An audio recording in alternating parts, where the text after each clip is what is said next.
retro game screenshots.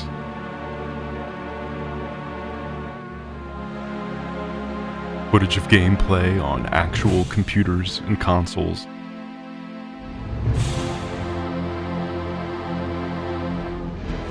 Lots and lots of pictures and videos from my personal retro cave, accumulated over years and years. All this in order to recreate the full universe of computer and video gaming in the 80s and early 90s, and to show you every single facet of it.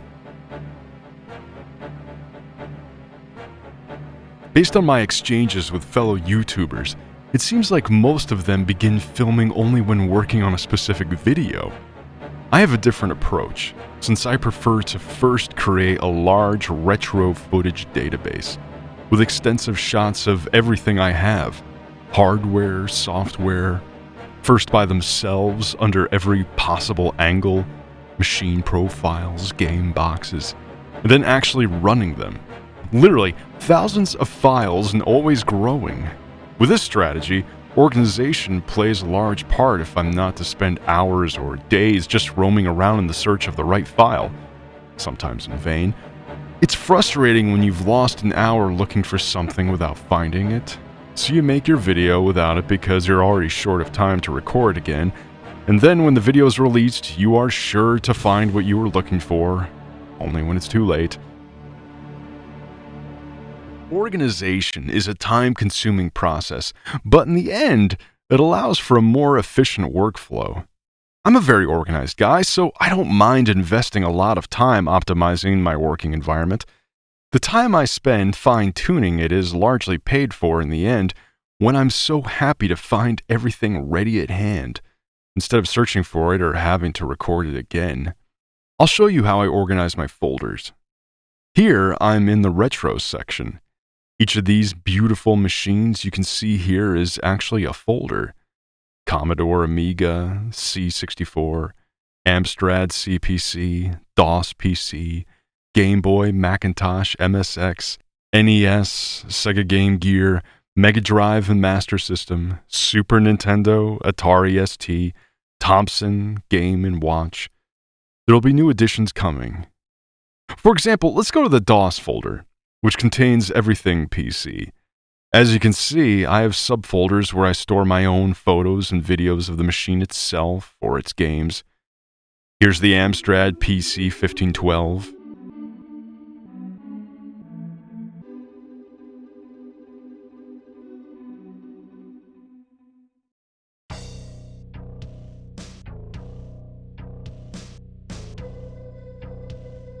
The 1640.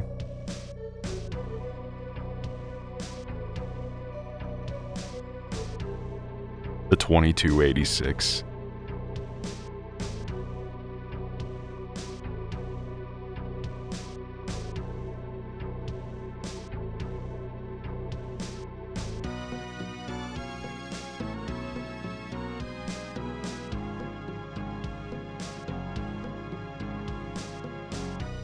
IBM PCs, of course, the PS1, PS2.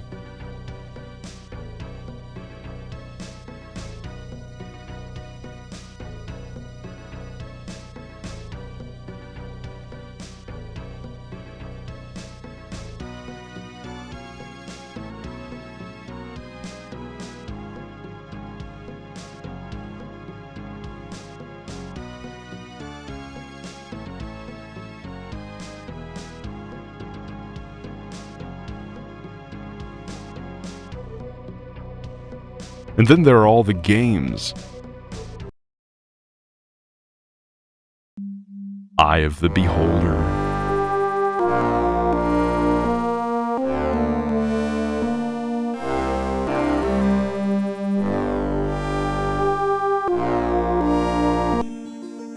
Loom.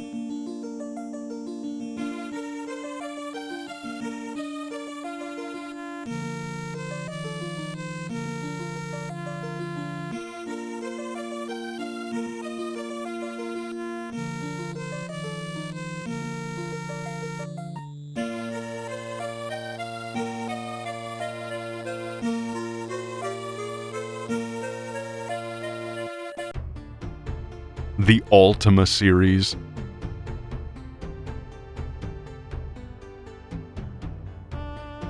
The work organization is still in progress, with the goal of normalizing everything. Eventually, all files will be named after what they depict: the game box, discs, manual, then the game itself, title, introduction, gameplay, and so on.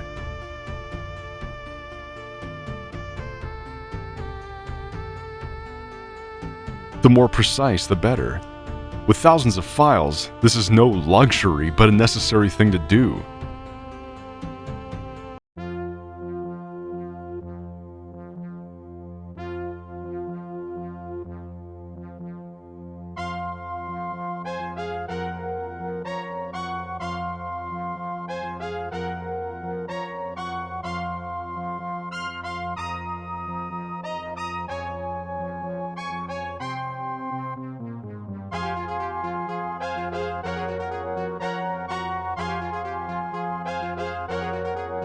Now let's have a look at the MSX section.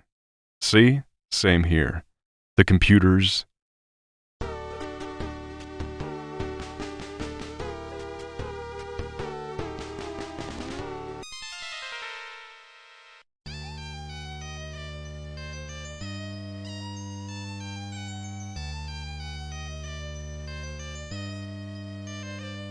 and the games.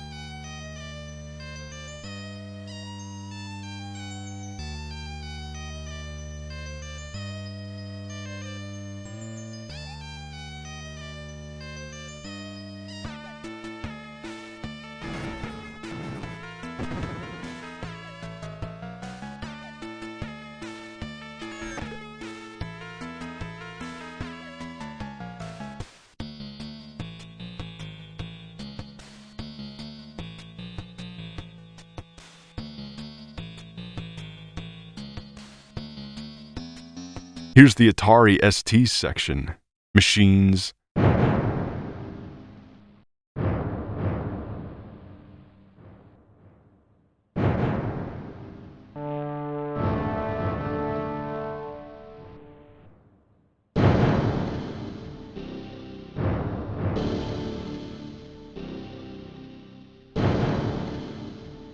and games.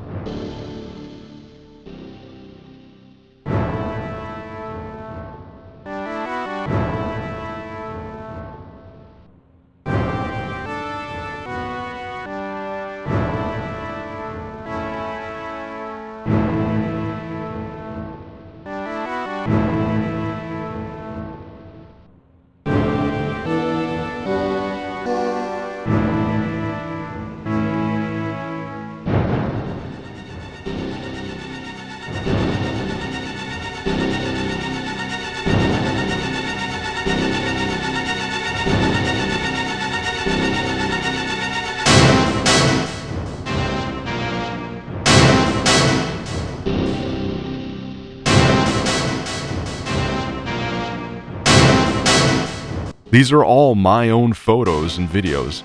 I'm not using any third-party pictures except on some rare occasions. All content must be as original as possible. Also, every game should be filmed running on its original machine, not on some emulator. This is a very important point. When I'm making game review videos, I want you to see how they run on their actual hardware, rather than on modern-day emulators.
the Sega consoles,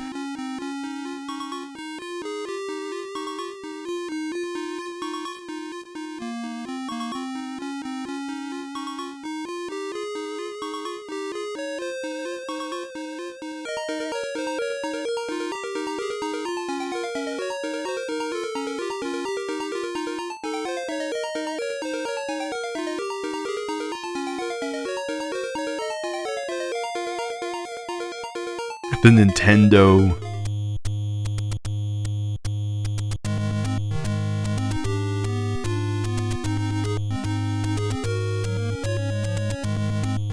and so on. I'm using emulators as an extra. When it's necessary to make large quantities of screenshots, these are used to constitute complete visual walkthroughs of every game from A to Z.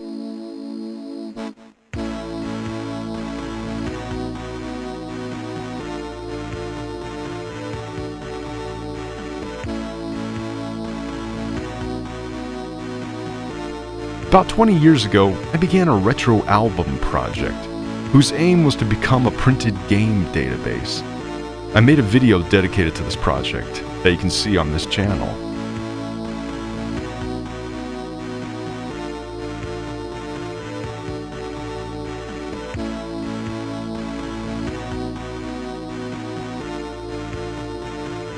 So, as you can see, file organization is key.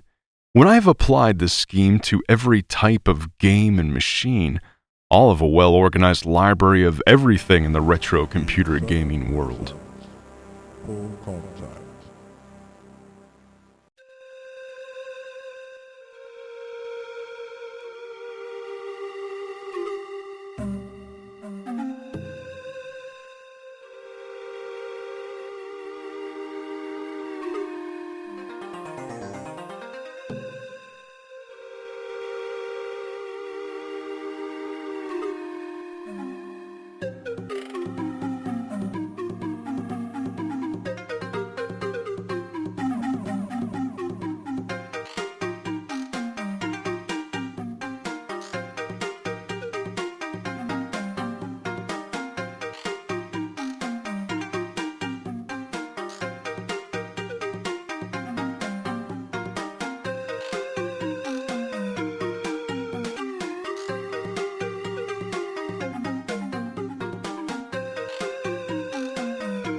And I'm doing the same for my other channels, like here for Age of Ink, where I speak about other things from our childhood, like game books, board games, and everything that's not electronic but printed on paper.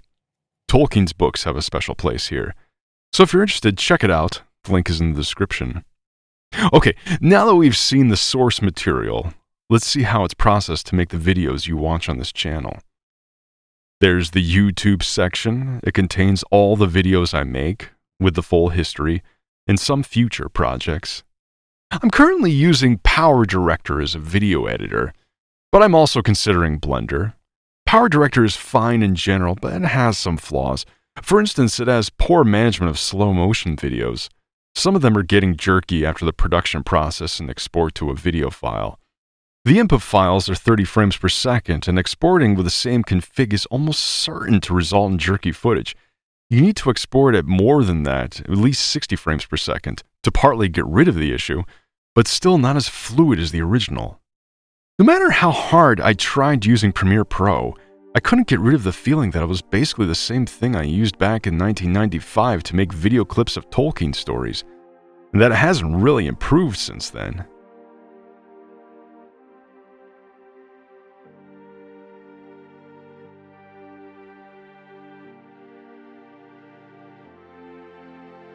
I don't have a fixed schedule for posting new videos on the channel, but I try to make it at least twice a month.